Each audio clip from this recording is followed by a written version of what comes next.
Welcome to the Encore Audio Archives YouTube channel. I'm Taper Dave, and this is my channel. I've uploaded hundreds of talks here that I've recorded at meetings in West LA, and I've also recorded conventions starting in 2013. I've got a bunch of those up. And Walt and Mary Murray, the original owners of Encore Audio Archives, started the company in the 80s, and Walt recorded Joe and Charlie's and a bunch of stuff down in Vista, California. My sobriety date is June 20th of 1994. I hope you find something you like, so please like and subscribe to my channel and comment down below. If you want to hear something that I don't have or that you don't see, I'll see that I get it. Anyways, take care and have a great day if you want to. And at this time, I would like to introduce our spiritual speaker, Susan C. from Arkansas. Thank you for coming. I'm Susan. I'm an alcoholic. I actually have notes, and I'm going to set my timer for 55 minutes. So if this goes off, you know why. Is that better? Okay. Not that you couldn't hear me, but I'm breathing in God and breathing out God. I have friends here that I've known for years and years, and they've known me throughout my sobriety. I thank the committee for having me. The speakers were great. It was a fabulous convention. I got to Alcoholics Anonymous through the back door. And I'll just describe the end of my marriage to tell you how I got 12-stepped into the program. I was 38 years old, living in Palm Springs. It looked like a luxury life. And my husband OD'd 2 times in 1 week. And so Friday night at 8 p.m., I show up at the hospital, John F. Kennedy Hospital, and the receptionist, they take him back, they hook him up to an IV, they're pumping his stomach, and she says, "We want you to go into this little room." She says, looks at her watch and says, "Weren't you here last week? Same time? Same day? We want you to go in this room and talk to a psychiatrist." And I said, "He's the one that's sick. Why do I need to talk to a psychiatrist?" And they said, "Because you're the one that's awake and alert and willing." And the psychiatrist basically asked me, "What are you doing to your life? Why are you allowing this to happen? You have a choice." He asked me to go to Al-Anon. So I called someone that I knew. He was sober 8 years. His wife was in Al-Anon maybe 12 years. And they helped me out. He loaned me a big book. And he says, "I need this back in a week. It's my Bible. Of all places, I keep it in the bathroom. And this is what I read while I'm relaxing in the bathroom." I read the big book cover to cover in less than a day. And I mean, I was speed reading through it. And I was taking notes because I didn't want to mark up his book. And I was going to tell my husband what he needed to do. Now, the chapter to wives, the chapter to spouses, I read that, and it's like, well, this is ridiculous. It's asking me to do something. He's the one that's wrong. And I started going to Al-Anon. I moved back from Palm Springs to California, brought him with me, broke him out of a 72-hour hold for the insane. I'm insane because I picked him up and took him out. We came back to California, and it got worse and worse, and I started to be an abused wife. It started with anger and throwing things and hitting me, and it got worse, never better. Yellow lights do not turn to green. They turn to red. And so I didn't see those flags of what was happening in the marriage, and I have to admit that had I not been drinking, I would not have tolerated this behavior for 1 minute. I was ashamed of my own drinking. I was ashamed of my life because on the outsides, I'd married a Catholic, all the way down the line, it looked like the perfect marriage. I had wonderful in-laws. They thought I was going to fix him because he got so much better when he was with me because I was running interference and making all the excuses and, showing up at birthdays, buying the presents, doing the good things. And it was easy to point to him and say, "Look at him, don't I look great?" So I really did qualify for Al-Anon. Fast forward. We needed to break up. We needed a divorce. My bottom was crawling out my front door naked with a shotgun to my head. Luckily, he threw out the clothes about an hour later, and I didn't have to hide in the bushes, because I was literally naked, and my mind is saying, payphones. Where am I going to go to a payphone? I can't walk across a busy street naked. I can't go to the neighbors. I'm ashamed. And so I moved him out of the house and started on my own. My drinking progressed, and it got worse. I thought I'd ridded myself of the problem. I had gone to my mother's house. My sister, her face just dropped. When she saw me undressing, I was using some of her clothes. She said, "What kind of monster are you living with? What are you doing to your life?" I had bruises all over, black eyes. I mean, it was awful. And that look of horror on her face as a 17-year-old junior in high school brought me to a realization that I needed more. My mom said, "Gee, I want you to go to a battered women's meeting." So I agreed, and I went. In that battered women's meeting was a gal who was, I mean, if you could see her diagnosis, she was schizophrenic, she was, what do you call that, bulimic? She was all these things, and half nuts, but she was sharing her experience, strength, and hope from AA. And she was the only one in that room where I didn't hear just the problem, I heard solutions. So I decided, well, gee, rather than just read the big book, maybe I'll go to some AA meetings. I was a manager at TGI Fridays. I'd worked with them for 14 years. And what was funny was I had somebody that was a waitress under my management, and she drank. I didn't know that drinking was her problem, but I took her aside and said, "Gee, you're really great when you're here, but then you go through these bouts where you don't show up, you don't call in, you leave early, you're not present, but you're one of our best waitresses. I think you need to go to AA. What's your day off?" She says, "Thursday." I was on day schedule. So Wednesday night I showed up at the Rafters because I had to know the lay of the land before she got there. She had been in and out of AA a couple of times. So I went to my first meeting on a Wednesday. On a Thursday I met her at the meeting. I didn't identify as an alcoholic. When they asked me if I was one, I said, "Well, I only have a couple drinks a day." "What do you drink?" "Wine." I forgot to mention it was half a bottle in a big cup. That was the starter. I used to go shopping at a grocery store and fill the basket with all kinds of vegetables on top of the 12-pack of beer, the couple of bottles of champagne, and maybe a bottle of scotch and a big bottle of vodka, and that was just for the weekend. And they'd say, "Oh, you're having a party." I say, "Oh, I entertain a lot." I was really in denial about my own drinking. And I forgot to mention I am a human power. It says, that God could and would if he were sought. No human power could relieve us of our alcoholism. I am a human power. I needed to find God. And after a few of those meetings, guess what? I started going to AA on a regular basis. I quit my job. I always quit my jobs before they found out what the problem was. Instead of geographics, I did jobographics. 14 years was a long stint with the company, but most of the people that worked there, and certainly the people that patronized it, drank like I did. So it was easy to say, "Well, my drinking is not so bad. Look at them." I was always functional. I was always Mama Celeste. I went by Celeste, my middle name, because there was all these Susans.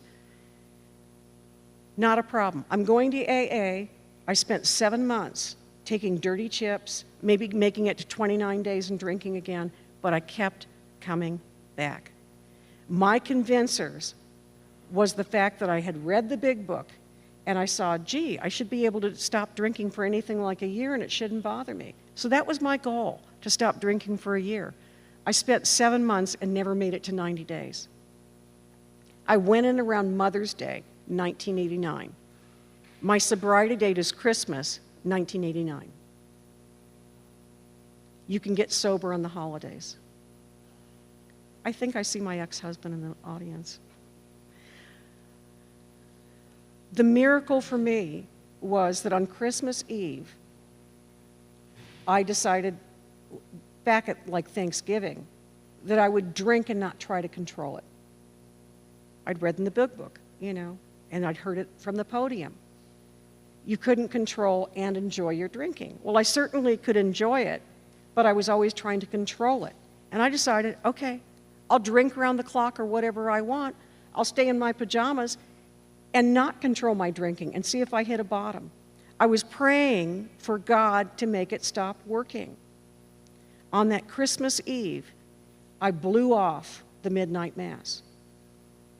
But when I lifted that glass to my lips after I'd talked with my aunt, and she was slurring her words, and she was, 25 years older than me, I thought, boy, if I live through my drinking in 20 years, I can be her. I can be living in a trailer, having a job, being an alcoholic, a husband that's an alcoholic, a child that's an alcoholic addict, and the children of that child that I am raising. If I live that long, that can be my destiny. And it stopped me. And I realized, gee, if I give this over to God, and I couldn't raise the glass. I could not raise the glass. It happened at that moment that I got a spiritual awakening as the result of 7 months of raising my bottom through the education of sitting in meetings. I realized that God had revealed to me that it had stopped working years and years and years before. I was the one that was chasing that feeling, that euphoria, the old idea that if I just change this and just drink that, it'll change. If I just don't drink on weekends, if I just don't drink in front of my family, if I just fortify myself before dinner so they won't see me drink. And so on that Christmas Eve, I poured out a full bottle of scotch, a full bottle of champagne, a 24-pack of beer, and a quart of vodka. Poured out. I usually saved that stuff and gave it to friends or saved it for entertaining. But I had convinced myself I was an alcoholic through going to meetings. That's my story. I haven't had a drink since. I'm fortunate to be here. I cannot believe I'm here. I moved to Eureka Springs, Arkansas 10 years ago. And there's more to my story, and I take notes because this is what my Al-Anon sponsor taught me to do. I don't have a set speech. I share it from my heart. Lack of power was our dilemma, and today lack of dilemma is our power. This is stuff I've heard in meetings. One of my friends in a big book meeting, when I would get depressed over the fact that I had a divorce going on, bankruptcy going on, I'd quit my job. My mother at Thanksgiving was diagnosed with terminal cancer. I was powerless over all these things. And she suggested that I put my panties on inside out. And that I'd be laughing all day long, and people would be saying, "What's up with you? Did you have sex or something? Got a new boyfriend? You know, did you win $1 million in the lottery?" And all it was my panties inside out. It works. And for guys, you might have to be left-handed instead of right if you try it with your underwear, but if you go commando, it doesn't work. We read this at every single meeting, no matter where I am across the United States. Remember, we deal with alcoholism, cunning, baffling, powerful. Then you ask anybody, what's the most important word in that sentence? They'll say, cunning, baffling, alcohol. Remember, because we have good forgetters. And sometimes you'll see a billboard and automatically salivate at how good that margarita looks or how wonderful that Corona looks. But the next thought is, oh, that's for normal social drinkers, not for me. They taught me that normal was a setting on my washer and dryer. There's 2 kinds of alcoholics, and I am one of them. There's male and female. I mean, I know the book defines a lot of them, but I'm a female alcoholic, so therefore I work with females. I do work with sometimes gay men because they identify with a female. I'm a Nazi when it comes to the 5th step and the 3rd step. And what I mean by Nazi is, I encourage newcomers, if you can't share this with your sponsor, I'll help you through the fourth. You can share it with who you please. But let me get you past this, because it was my experience that when I withheld doing the fourth step, and that's what I was doing that first 7 months, when I withheld doing a fearless and moral, not amoral, not immoral, moral inventory of ourselves. And it says in the book, right after that step, the last words of that chapter are, you've just swallowed some big chunks of truth about yourself. So I needed to get honest with myself before I could get honest with anybody else. So this is my story. I don't expect to be, speaker of the year or anything else, but I hope you hear hope. I hope you hear God, because I hope I'm God with skin on. In Dr. Bob's Nightmare, which I consider probably more important than Bill's story, near the end, he talks about why he still goes to AA. He said, 1, it's a sense of duty. 2, it is a pleasure. 3, I am paying back the debt to the man who gave this gift to me. And then 4, it's insurance against a possible slip. So I learned from the get-go, because I heard that if you did service, you had insurance against another drink. That 90% of the people who did service didn't drink. So I was of service to my home group. I helped put on dances. I'd help clean. I'd wash ashtrays, cups, whatever. Help clean up the clubhouse. At 3 months sober, I started going to H&I. Nobody wanted to go to Henry Mayo Hospital because it was too far. I was living in Santa Clarita. It was too far from San Fernando Valley, and San Fernando Valley was our H&I group. And so I went with Steve R., and we took on, he was the chair for that because I didn't have the sobriety, and we took on the panel to Henry Mayo Hospital. He moved to Redding, California, way up north with, his employer. I inherited the chair of that meeting. Then later on, since nobody wanted to go that far and I was recruiting people from Santa Clarita, I said, let's start our own H&I group. So guess what? I didn't have enough sobriety to chair that or be the vice chair or anything else, but I did have a panel. So we took on Tehachapi. We took on panels for the jail. We took on panels for Santa Clarita H&I. We started Lake Hughes, and then there was 2 camps. San Francisco was up San Francisco Canyon, there was a boys and a girls. When I would go to those camps, I would say, gee, do you remember your last drink or fix? Put up your hands. And they did. Do you remember how you got into trouble to make it here? And they did. And how many of you, when you got into trouble, were drinking or using? All the hands went up. And then I'd say, and how many of you know a friend or close relative that has died from this disease? And all the hands went up. And then I'd say, who's planning their next drink as soon as this gets over because you're too young, it's just a mistake, and it's not really your fault? And most of the hands went up. I said, guess what? You're probably an alcoholic. I reached those kids, and that was the beginning of a long journey of service. Now I'm going to give you some of my service resume. And again, that's because you're going to wonder, and I don't want you sitting there thinking, oh my gosh, what? I'm 61 years old. My home group is the Coffee Pot in Eureka Springs, Arkansas. When I moved there, I had not been to a meeting, but I saw their schedule and saw there was 3 meetings a day. And I thought, I'll be fine. Because on my list of what I wanted was a good home group. I wasn't going to give up a great home group, and I didn't want to have to grab up a coffee pot being new to the area at 14 years. So I looked at the schedule and said, I'll be fine.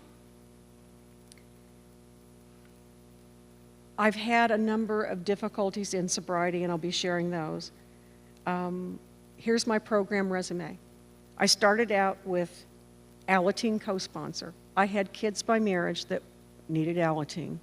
And so if they were in the meeting, I didn't lead it. but I started as an Alateen co-sponsor, and they fought us about going to Alateen. But it turned out that once they went, we just shut up. We said, well, you go to the first 3 meetings. They had an Al-Anon meeting on the same campus of this church, an Alcoholics Anonymous meeting, and an Alateen meeting, and babysitting. And we said, go to 3 meetings. We'll go to 3 in a row. If we have to skip one, we have to start over at 3. And that's what I suggest to people I sponsor. Just go to 3 meetings right in a row. Try to identify. You don't have to share. That night, they were bugging us. Well, aren't we going to Alateen? Hurry up, we've got to finish dinner. You know, can we just stop at Carl's Jr. on the way or whatever else? And we said, well, I thought you didn't like it. We use reverse psychology, and guess what? They spent many years in Alateen and gathered these tools. Today, I have a daughter that is sober. Bill, how long? 78 days? And then I have another daughter, the older daughter. She had 10 months when she had her baby. She went on a week-long run and drank again. She came to the dance last night. I'm hoping that we get her into rehab this time. I'm hoping.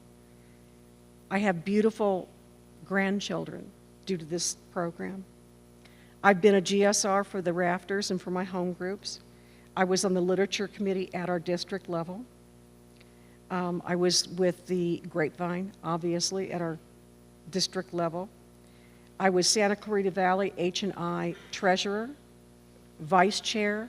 I was of service for many years to them. I was around with the founding of the new group Stepping Stones. We had to write our charter and, meeting formats and things like that. I was active in PRASA. That was the last time I spoke to a big group. Was at PRASA in 2000, whatever year we had it, maybe it was 3. Robert will remember. And now I'm active with SWARZA, which is the Southwestern AA Regional Assembly. When I moved to Eureka Springs, I would have been better off with a year. But having 14 years, it was kind of like, well, you want to change everything, and an old timer says, you want to change AA. And he was one of the founding members, and I looked at him and I said, if I only had that kind of power. I can't change AA. I might be helpful in changing my home group. What they told me, the delegates and things like that, at that SWARZA was, well, you'll just have to raise their awareness on traditions and concepts. Be patient with them. Don't preach. Just show by example and nudge. Have them go to go to PRASA, go to other conventions outside your region so that they get educated too. Because you've been on the road and traveled with your jobs. I've been to meetings in St. Louis, Phoenix, Tucson, I mean, you name it, Las Vegas. I've been to meetings all over and up and down California, but here's the deal. Every meeting I go to, I hear God in these rooms. I hear the laughter of Alcoholics Anonymous. I hear the joy of being sober. And I benefit whether or not anybody else gets anything out of what I say. I helped with the Area 93 formation. We founded a committee. Under the founding, there was no batteries for the Spanish translation headsets. So I ran, because we were hosting, out to buy batteries. And the next thing I knew, at the end of that, they said, would you like to be the translation chair, the interim chair while we form Area 93? Because we went side by side that first year to ease our way into being independent of Area 5. We met with Area 5 and then we branched off. But we had 2 committees for everything. And I said, well, I know kitchen Spanish, which is all the bad words like trash, not clean, parts of your body, Coffee kitty is something you don't want to translate online because it'll come out something like wussy kitty. You don't want to do that wrong. And I said, I can't do this. And they said, God does not qualify. God does not call the qualified. He qualifies the called. You merely have to recruit other people to help. I've got goosebumps as I say this, because it was my entree into being of service out of the sandbox, out of kindergarten, and into school. I got the overview of what Alcoholics Anonymous is at the large level. It's the upside-down pyramid. The meetings and the people run central office in New York. We actually have a say through our delegates. I get to mention at this point, when I was in the rafters, I think I was, I don't know, it might have been 1990. I was newly sober. And our GSR suggested at the district, it went from the district to the area through our DCM, from the area to across the United States. And it took 2 years for it to come up at the assembly that they have in New York, the conference, that New York had too much money and it needed to go back to the Alcoholics Anonymous groups.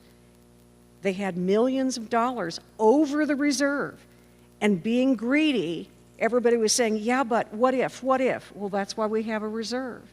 And it took that amount of time for them to decide to lower the price of the big book, I think at that time back to $4 from $5, but that was the best way to return the money, and that they would try it for 2 years until the next delegate conference, and they would re-examine whether the money needed to be spent. They weren't going to transfer it to Grapevine. This was all money, and that's how they make money, is off the literature, which is generally the big book. I saw at the group level how one good idea from one person could affect all of AA worldwide. We have a say. So I hope that you remember that little tidbit, because it was very moving to me to realize that we have unity. We have recovery. It's not relief, it's recovery, and we're of service. The group conscience did that at the higher level. And I always have to remember that my conscience got me drunk.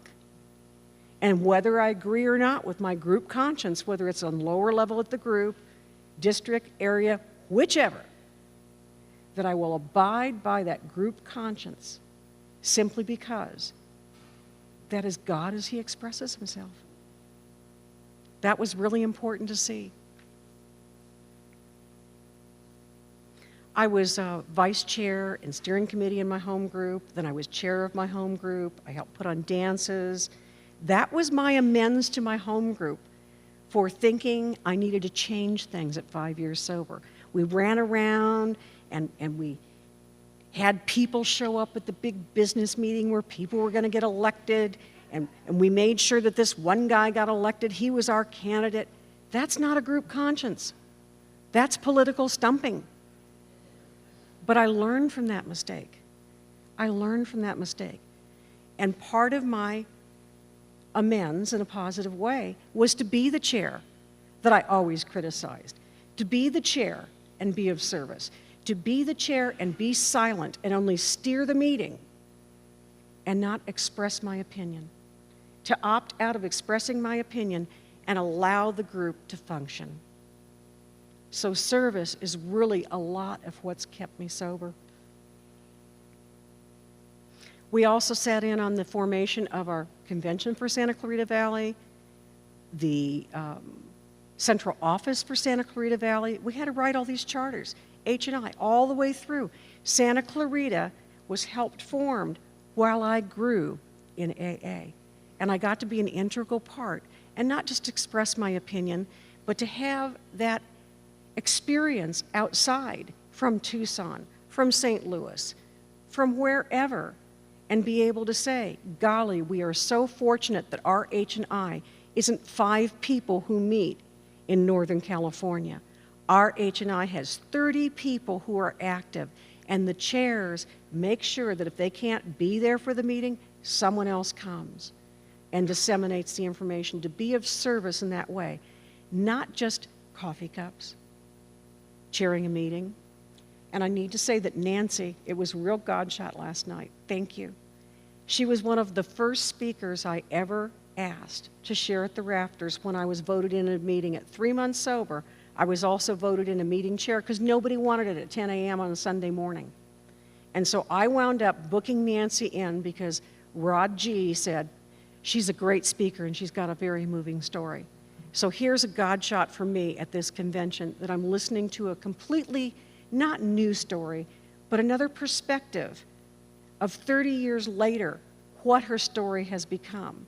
It wasn't just the drinking or the drunkalog, it was her story in sobriety, her walk in sobriety, her experience, her strength, and her hope. And I'm hoping that I'm articulate enough to communicate that to you. I will be blessed forever for these moments. My service sponsor is here today. We always room at the International Convention together, and we have a ball. We make a commitment that every 5 years, that will be our duty to Alcoholics Anonymous and each other. We show up on time. I wear a dress. My Al-Anon sponsor picked out the dress. Another gal in my home group knew my birthday was coming up. She made these earrings, and I said, you will be with me on stage. You will be with me in spirit as I share. Because of all the meetings I've sat through, most of what we do is parrot what we hear. But it sinks in, and can you imagine how many amens I have heard after the Lord's Prayer? When I started coming, I went to 7+ a day. 7+ a week meetings. And one night, maybe a Wednesday night, we'd pick a night where we all agreed, we'll meet here at 5:30, we'll grab a to-go dinner, and we'll run off to a new meeting. We'll go to La Habra, we'll go to Arcadia, we'll go to Lancaster, we'll go to Palmdale, we'll go to all these places and take a meeting. We used to do campsite meetings and campfire meetings with Don R. when he lived up in Pear Blossom on 138. And we would spend the weekend camping, and it was like a big AA love fest. Absolutely, positively wonderful. I have a great dossier of what meetings have given to me. So I am a human power, and I'm merely sharing with you what God has given me over these 24+ years. My sponsor, when I got sober on that Christmas, saw me on the Monday following. And she walked up to me, and she was like 75 years old. Her name was Winnie. She had been born with a silver spoon in her mouth. Her father had owned like all the land past the Robles area. He was the last of the caballeros. So he bequeathed to her all of this land, all of this money, and her story was that she had been, not married till she was maybe in her 30s, which was particularly unusual for the times, that she had hung out with all the servicemen. Sometimes she'd have a blackout and wake up and not know what she did. So she had a story that, unbeknownst to me, would help. She walked up to me and she said, Susan, I see something different in your eyes. I see a glow. You're not looking down at the ground. You're not avoiding the glances. You're hugging. You've changed. And she pointed to me and touched my chest and said, I think I can help you. Here's my number. I had used sponsors before that moment, but I never really got transparent. I never really got fully honest with them or myself. I called her. I used her. And she was a fan of Phil S., who had at the time sobriety from 1952, the year I was born. And so Phil S. was her male sponsor, and Winnie was my sponsor. I mentioned that my mom was dying of cancer. She had had on her chest something that she was treating with garlic and this and that, and it was about the size of the top of a water bottle, like a third tit. And I finally took her to the doctor. She was very anti-doctors. I took her to the doctor, and the day before Thanksgiving, we found out that she had terminal cancer. They didn't even know where it started. The biopsy that they took was inconclusive because it was already spread throughout her body. Her story was a mirror of what happened to my dad in 1982, where he died within weeks of finding out he had cancer. My mom was able to admit to me, because I had this program and these tools, and we could be best friends and no longer the resentments in the way, that she had given up when my dad died and said, God, I don't care if I live. And she said, now, when he took me up on the prospect, it's too late to change. I only have a few months left. That's why I quit my job. I quit my job even though I was still drinking between meetings, because I knew I can always get another job. I can't get another mother. These are going to be my living amends to my mother, to take care of her and guide her to her journey.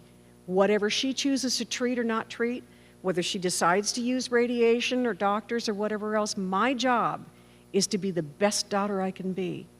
I'm not a nurse. I'm not a professional. I'm not a taxi cab driver. I'm just going to be the best daughter I can be.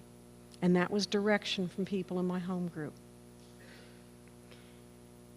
When I was sober a few years, Jim B., who was the product of 12 or 13 homes for the bewildered and was sober 10 years when I came in, came to me and said, you have the experience to help me through my wife's terminal diagnosis of cancer.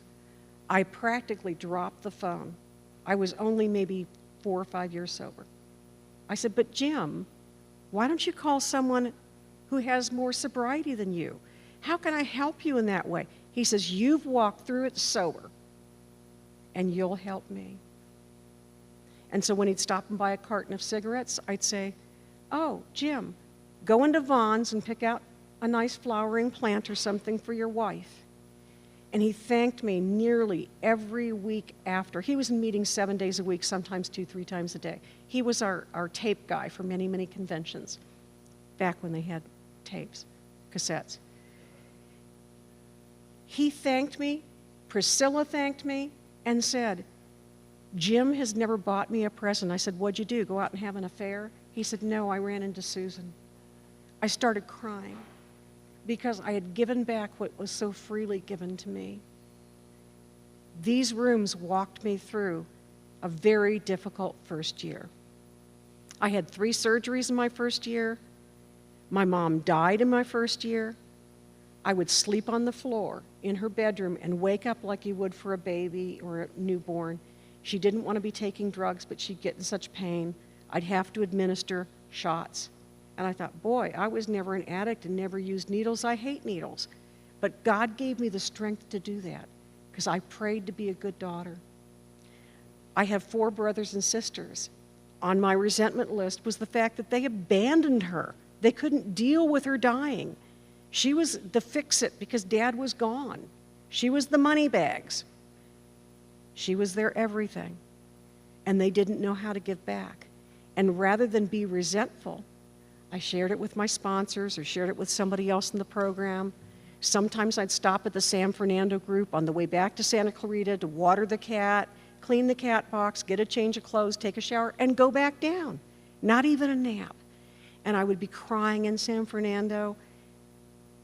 That group lifted my spirits and gave me back what I needed to be of service to my mom, to be a good citizen. And so what I told my children was, please raise your kids to be good citizens and to know God. You don't need to define God for them. And if they're a good citizen and pick up their trash or take their basket back to where it belongs, when they go to the grocery store, when they don't park in the wrong areas, where they don't smoke in the wrong areas, these things are being good citizens. And it tells us in the big book that part of our job is to be of civic service and to go out in the world and share what we have. When I was drunk, I used to call the White House at around 3 a.m. because after all, it was 5 a.m. and I knew they had a 24-hour switchboard. And I would leave. I called this phonitis. I could tell from my phone bill, this is in the old days, where the long-distance calls and how long they lasted. Oh boy, I was really drunk that night. I made 20 phone calls and 3 of them lasted over an hour. And even people that were in really bad shape, and this was shared last night, somebody else I knew that used a lot of drugs used to say, Susan, you're a mess. Get some help. You need to quit drinking. I couldn't hear it. So that was part of my story. And I no longer make long phone calls. part of my AA direction and my Al-Anon direction is I set a time. It could be 8 o'clock at night, it could be 9 o'clock at night, that I don't answer the phone unless it's really important. And if I do, and let's say it's somebody I sponsor or somebody I've given my number to at a meeting, I listen for 5 minutes and I don't give any advice. I don't give much of suggestions. I listen and say, gee, I normally don't talk on the phone after 9 o'clock at night, but I can listen for 5 minutes. And when 5 minutes is up, taking care of me and my program is to say, gosh, we'll talk again tomorrow. I'll call you first thing in the morning. And I do. Or call me when you can. And that's taking care of me and giving back in a way. Because I'd be awake all night long with my head going 1,000,000 miles an hour over their problem. And what program taught me was to identify what's the problem, whose problem is it, and what can I do about it? And the Serenity Prayer teaches me to grant me the serenity over things I can't change, you, to change the things I can, me, and the wisdom to know the difference between me and you. The difference between me and you. I'm powerless over you. I'm powerless over the overall world. There's 3 kinds of business, and I boil that last one down to this: my business, your business, and none of my business. And most things fall into none of my business. So there's not a whole lot I have to do about none of my business except pray and be present and be cordial and to be friendly and to be open and to share this gift no matter which way it comes out. And then to do an honest 10th step at night and ask how I could have done better, I could have done different, or what I need to make amends or corrections. Next time I'll try this. My father was a periodic alcoholic. I didn't know this till I was 8 years sober and met someone new coming in the door. And she had been married to her husband. For 13 years she hadn't drank. Then they both went out and tied one on for months. And then for 8 more years she didn't drink. And when he died, she tied one on. And there was no interruption when she tied that one on. And that's what brought her to AA.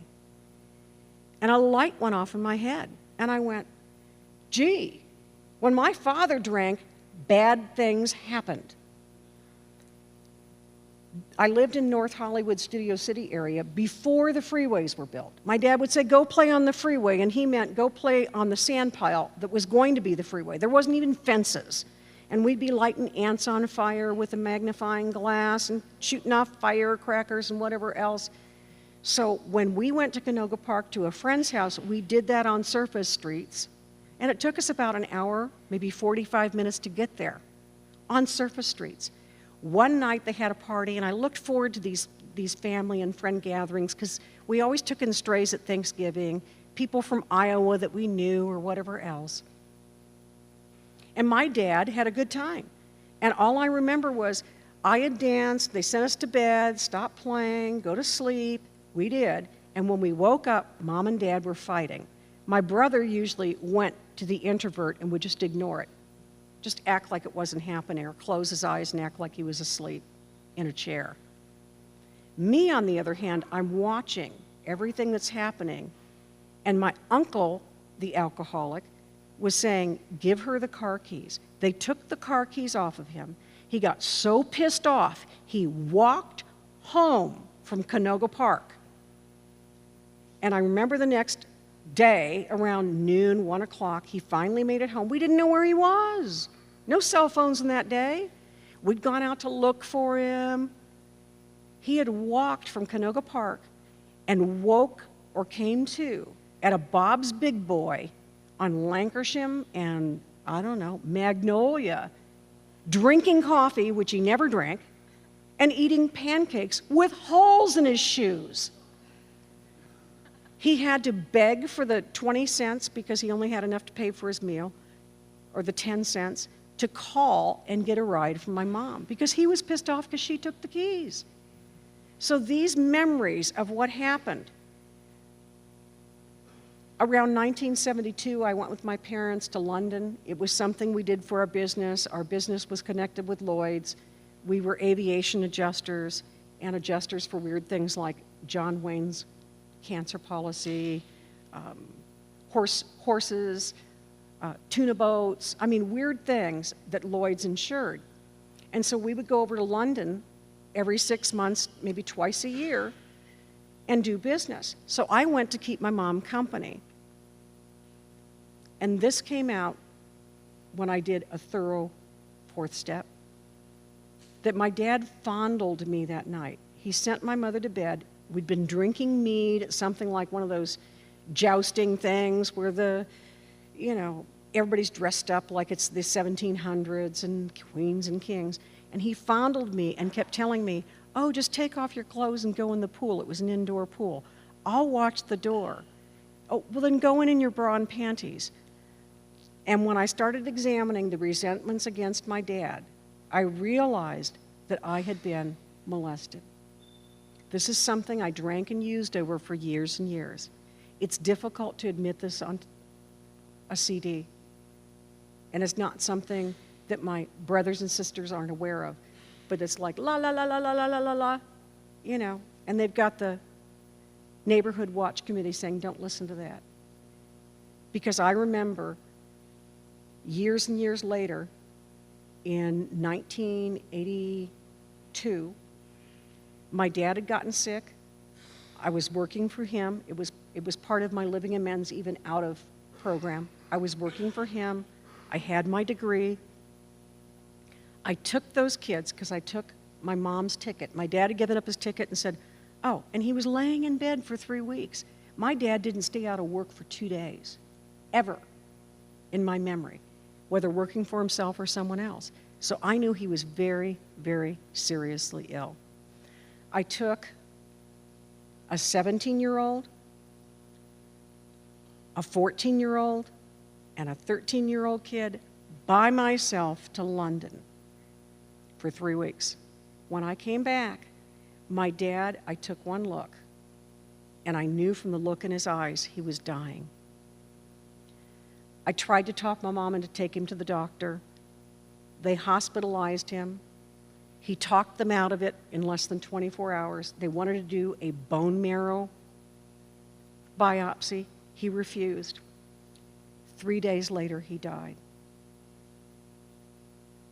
So I lost my dad to cancer that had spread throughout his body. Liver, gallbladder, heart, everything was gone. That was a real turning point in my life.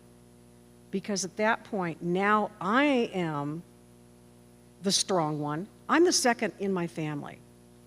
But I am then the strong one to take care of my brothers and sisters, my mother.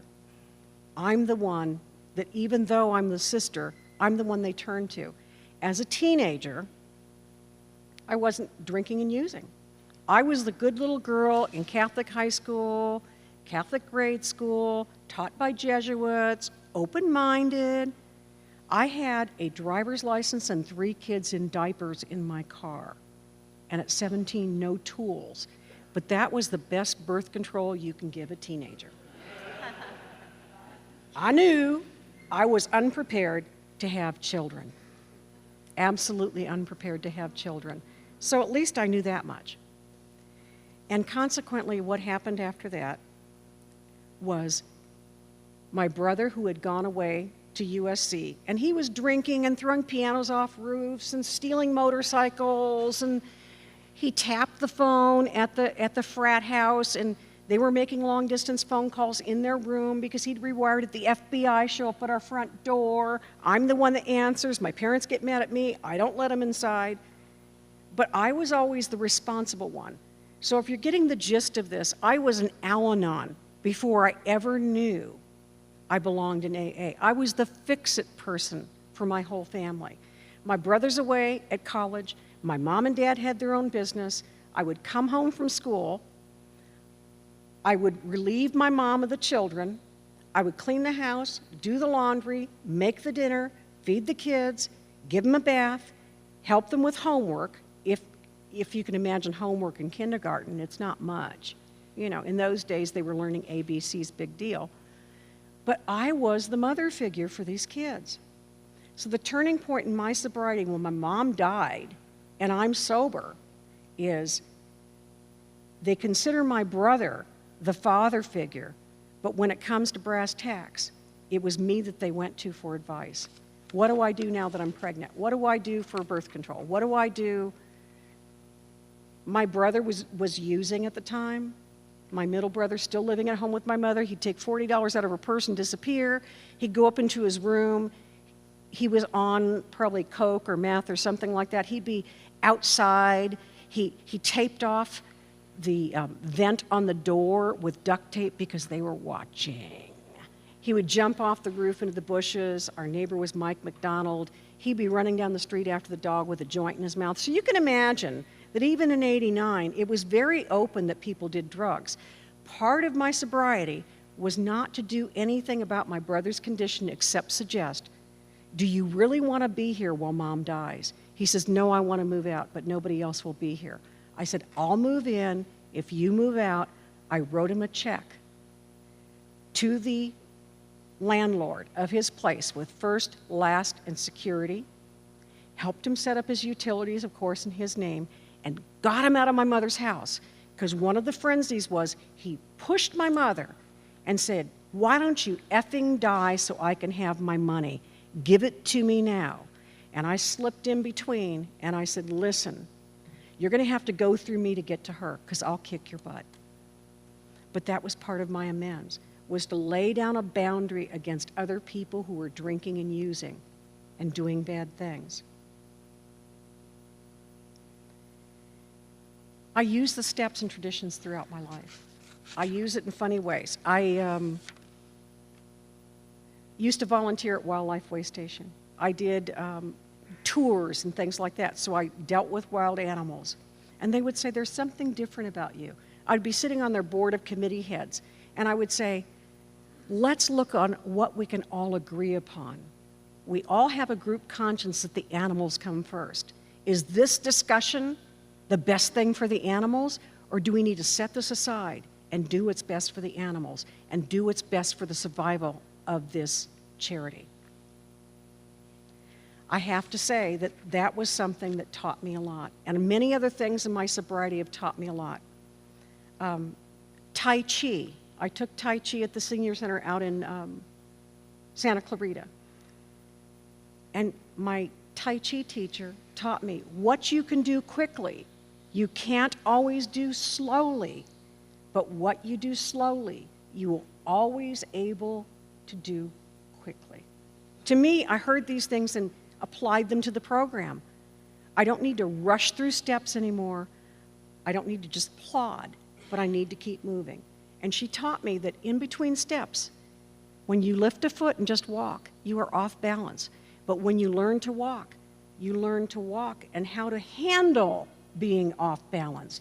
So in the program, I've learned that when I'm having trouble or when I'm sponsoring somebody, what step am I on? Or am I in between steps? And that's what's making me uncomfortable. Maybe I need to back up to the step before that and do it thoroughly. And maybe I need to be more in contact with God. Maybe I need to be praying more. Maybe I need to be more of service. One of the things I've learned is when I get stagnant in my program, to switch my service responsibilities or commitments. In Arkansas, I started and co-chaired an Alateen meeting. I went back to service I'd done 15 years prior. One of the benefits of that program, there was a gal that drank and she had 3 kids. It kind of mimics my one daughter. And we taught those 3 kids, and they were under the age of 13. It doesn't matter if it's your mother, your father, your grandmother, a friend. If they're drinking, you don't have to get in the car. You have a cell phone or steal your mother's and call us, and we will be there no matter how far to pick you up and get you home or get someone else to drive you. That woman died about 5 years ago. Ran into a tree drunk and died on the spot. The daughter was in the car behind her witnessing it all because she had called for a safe ride to the mother's best friend. So this is how the program works. I've got goosebumps as I say these things because you share your experience and you don't know what seed you've planted that will come to fruition for others. That when they need that, God will reveal more. God will reveal more as we need it. Going slow in the right direction is better than going fast in the wrong direction. So I've learned even therapy, whether it's group therapy in another 12-step program or however you want to do it, is better to dig deeper if you're finding a roadblock in your program. That if you're not getting it in AA somehow, reach out and make use of doctors. It tells us in the big book. I use 15 minutes of worry a day. Now, in the old days, I made it an hour. This is my own concept, and a God box. And I would tell myself, okay, the divorce from the second husband, I've had a sober marriage. I will lay this aside and only worry about it for 15 minutes. And it will be at 9 o'clock at night or 8 a.m. in the morning. I set a time. And I allow myself to worry. And in the meantime, if I'm thinking about it and it gets to be repetitive thought and I'm focusing on that, I pray to God, please remove this. And I turn my attention to God instead of the problem. And guess what? That 15 minutes of worry gets down to about 3 or 90 seconds because you get in the habit of pausing when you're agitated and being able to turn it over and say, God will reveal. I've made a lot of positive amends. For instance, when I got to 9 months sober, I realized I was never able to get pregnant because I knew I couldn't carry a baby drinking the way I drank, that I'd never be able to stay sober something like 9 months. So I took my 9-month chip, wrote a letter, because I didn't have their phone number, to the woman who 12-stepped me into Al-Anon, her sober husband, and admitted that I was an alcoholic with 9 months sobriety and thanked him for giving me his big book. And they wrote back, we knew that your husband, Jim, had a problem, but we had no idea you were an abnormal drinker. So there's positive steps. I went back to nuns from high school and things like that and said, gee, you affected me in such a good way. I had these tools when I knew I needed to get sober. I made positive amends. Amends aren't always a negative thing. And I had my amends off my 4th step. My sponsor tore it up and she says, I can burn it. I can go outside and burn it. I said, no. But I was shocked. She tore it up and she says, you know who's on this list. You've been thinking about this for years. Some of these go back to your childhood, for God's sakes. And then she called me a spoiled brat. I sort of resented that. Then I talked to a couple people in AA and they said, you know, you might find some truth in that. And instead of responding to it, say, you could be right. Or I'll think about that more. Or I'll pray over that. So those are the neutral things I can say now when somebody comes at me with something that sort of flies in your face and you go, wow, you're really an ass. I did a 10th step on my sober marriage when we decided to break it up. And I listed all the people involved, my employer, everything. And I shared that with my sponsor, whose husband had died. And I nurtured her because Vince had AIDS, and he'd had it for 8 years before they were married. And then it became active. And he was dying at like 20-something years sober with AIDS. I went down to the VA. He was seeing things, so he had to have an eye patch because it was affecting his brain.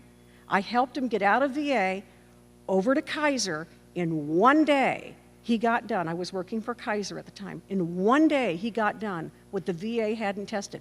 MRIs, ultrasounds, blood tests, therapy, and he had a diagnosis in 1 day that he had terminal brain cancer and that there was nothing they could do about it. So we merely nursed him as he died. I became very close to Susie. My own sponsor had died shortly. Winnie had died shortly before that. And guess what? I wound up having a new sponsor by the parity of helping her. He asked me in the VA, do me a big favor. Take care of my wife. Be a friend to her. Take her out a few times a month. Make sure she doesn't get depressed. I did this for Dorothy S., who is married to Phil, the one that was sober from 1952. At the time I was traveling, I had a Southwest Airlines free companion pass.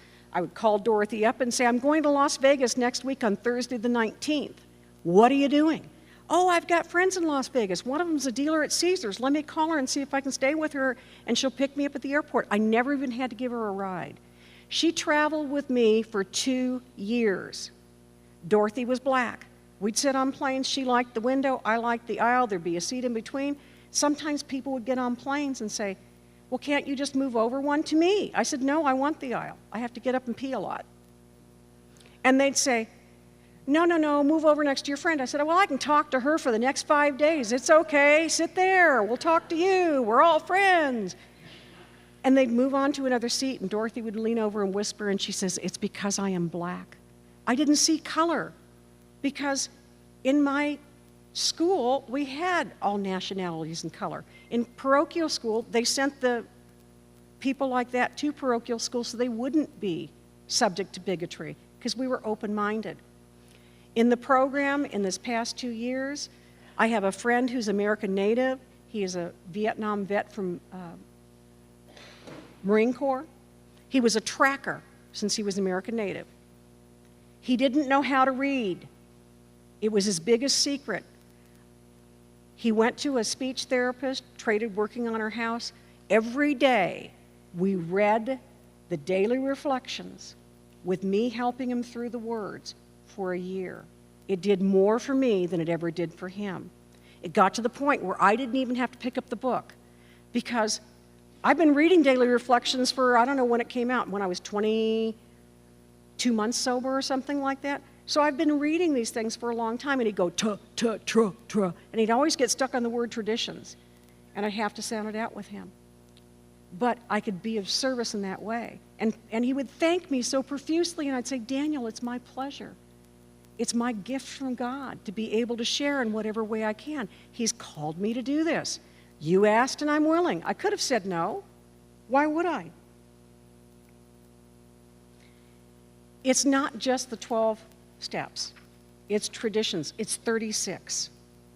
It's traditions, concepts, steps. And it doesn't just apply to the group. I can apply it to my marriage.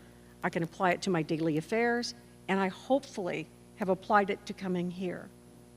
I can't tell you how much I've enjoyed being here. I don't know what I've left out. It sounds like a serious speech. I didn't have jokes. But I'll start one just for the newcomers. There's a monkey, and he gets loose. Because in the car, his trainer and the wife are drunk, and they run off the road, and they die. And the CHP show up at the scene, and they see this monkey running around, and they capture him. And in sign language, because the monkey knows sign language, they ask the monkey, what was happening before the accident? And he goes, glug, glug, glug, glug, glug, glug, like they were drinking. What was happening before the accident? And he takes his finger and puts it through like what looks like a hole. Oh, they were having sex? What else were they doing? They were smoking pot. And the monkey's nodding his head yes. And then the cop asks him, who was driving? And he points to himself. And he said, oh my God, you can drive? And the monkey goes like this, and he's turning around watching in the back seat. And my point with that is that when I was drinking and using, I turned my will and my life over to the equivalent of a chimpanzee. All my friends who used and drank, I would drive drunk, whatever else, and yet I had a problem with the third step, which is the entree to the fourth step. Completing that step and saying, okay, that's behind me, time to move on and do the best I can from right now. It's like learning to drive. So that's my joke for the day. I can't tell you my appreciation, and I love you one and all, even if I've never met you. God bless.